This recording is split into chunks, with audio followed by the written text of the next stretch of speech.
ጥላሁን እንዳለማው እባላለሁኝ የሲያደብር ማዩ ወረዳ ግብርና ጽሕፈት ቤት ኃላፊ።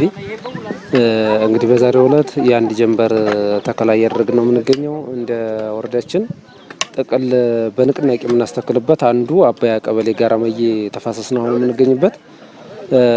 እዚህ ቀበሌ ላይ 8.5 ሄክታር በላይ ተከላ ይደረጋል ዛሬ ማለት ነው።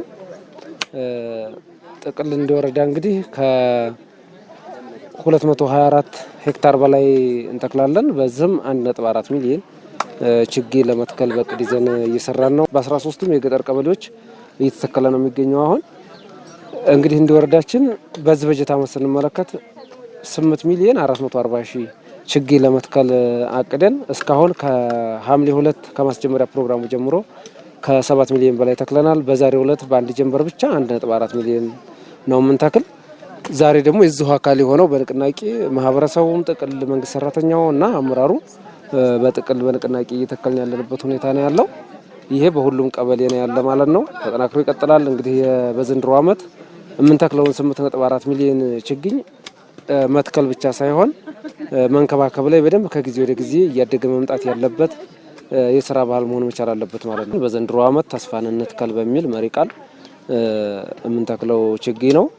ተጠናክሮ ይቀጥላል። የወረዳችንን እንግዲህ አጠቃላይ የደን ሽፋን ቢያንስ በ1% እናሳድጋለን ብለን ነው እየሰራን ያለ ነው። በቀጣይ እኛም አቅደን እየሰራንበት ያለው ይሄ ተፋሰስ ቀደም ሲል የለማ በመሃል ደግሞ አላስፈላጊ በሆነ ነገር የጠፋ ስለሆነ ቀጣይ እንግዲህ እዚህ ቦታ ላይ መልሰን የምንተክልበት ሳይሆን ለኩትኳቶ የምንገናኝበት እና ለእንክብካቤ ወይም ደግሞ ጥሩ ሆኖ የተከልነውን የደከምንበትን በጥሩ ሁኔታ የምናገኝበትን ምቹ ሁኔታ ለመፍጠር ከማህበረሰቡ ጋር ሙሉ መግባባት ሰርተናል።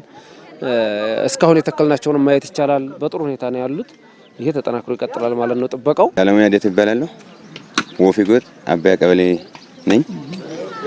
ዛሬ ችግኝ ተከላ ያው እንደተባለው ቆንጆ ነው፣ በጣም አሪፍ ነውና መትከላችን ብቻ ሳይሆን ነገ ደግሞ ያው ጥበቃም መንከባከብ አለ፣ ኩትኳቶ አለ፣ አጥርም የሚያስፈልግ ከሆነ ማጠር አለብን።